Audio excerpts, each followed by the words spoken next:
Vallikunnam Manakkad arts club and Gandhi memorial ലൈബ്രറിയിൽ republic ദിന സദസ്സ് നടത്തി. അനുമോദനം, ആദരവ് എന്നിവയും ഇതോടനുബന്ധിച്ച് നടന്നു. Vallikunnam arts club and Gandhi memorial ലൈബ്രറിയിലാണ് റിപ്പബ്ലിക് ദിന സദസ്സ് സംഘടിപ്പിച്ചത്. അനുമോദനം, ആദരിക്കൽ എന്നിവയും ഇതോടനുബന്ധിച്ച് നടത്തി. ഉദ്ഘാടനവും ജനപ്രതിനിധികളെ അനുമോദിക്കലും MS അരുൺകുമാർ MLA നിർവഹിച്ചു.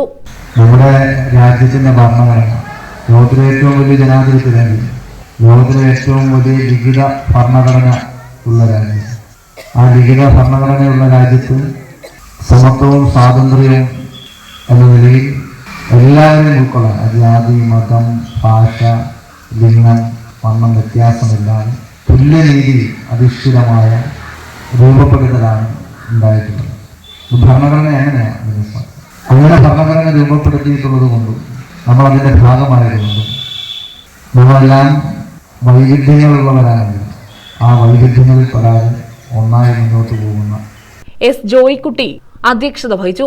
അന്നത്തെ നാട്ടുരാജ്യങ്ങളെ സംബന്ധിച്ച്, അന്നത്തെ മനുഷ്യന്റെ ജീവിത ക്രമത്തെ സംബന്ധിച്ച് എല്ലാം നമ്മൾ പരിശോധിക്കുമ്പോൾ അങ്ങനെയുള്ള ഒരു രാജ്യത്ത് ഒരു റിപ്പബ്ലിക്കായി ഇന്ത്യക്ക് നിലനിൽക്കാൻ കഴിയുമോ എന്നുള്ള ആശങ്ക ഇന്ത്യക്ക് അകത്തു നിന്നും പുറത്തു നിന്നും എല്ലാം ഉയർന്നു വരുന്നത് നമ്മൾ ചരിത്രം പഠിക്കുമ്പോൾ മനസ്സിലാക്കാൻ കഴിയുന്നതാണ്. അത്തരം ഒരു സന്ദർഭത്തിൽ ഇന്ത്യ സ്വാതന്ത്ര്യം പ്രാപിക്കുന്ന സമയത്ത് തന്നെ സ്വാതന്ത്ര്യം പ്രാപിച്ച രാജ്യങ്ങൾ മതരാജ്യങ്ങളായി മാറപ്പെട്ടത് പിന്നീട് വിഘടിക്കപ്പെട്ടു പോവുകയും വിഭജിക്കുകയും രണ്ട് രാജ്യങ്ങളായി മാറുകയും കലാപങ്ങൾ പൊട്ടിപ്പുറപ്പെടുകയും എല്ലാം ചെയ്ത അനുഭവങ്ങൾ നമ്മുടെ മുമ്പിൽ ഉള്ളപ്പോൾ തന്നെ KPSC ചന്ദ്രശേഖരൻ സ്വാഗതം പറഞ്ഞു. ജില്ലാ ലൈബ്രറി കൗൺസിൽ സെക്രട്ടറി രഘുപ്രസാദ് ചിത്രകാരനെ ആദരിച്ചു.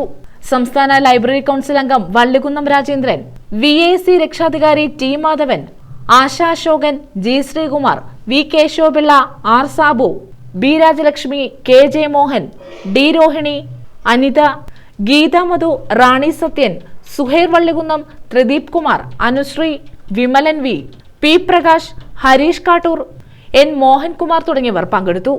News bureau, Vallikunnam.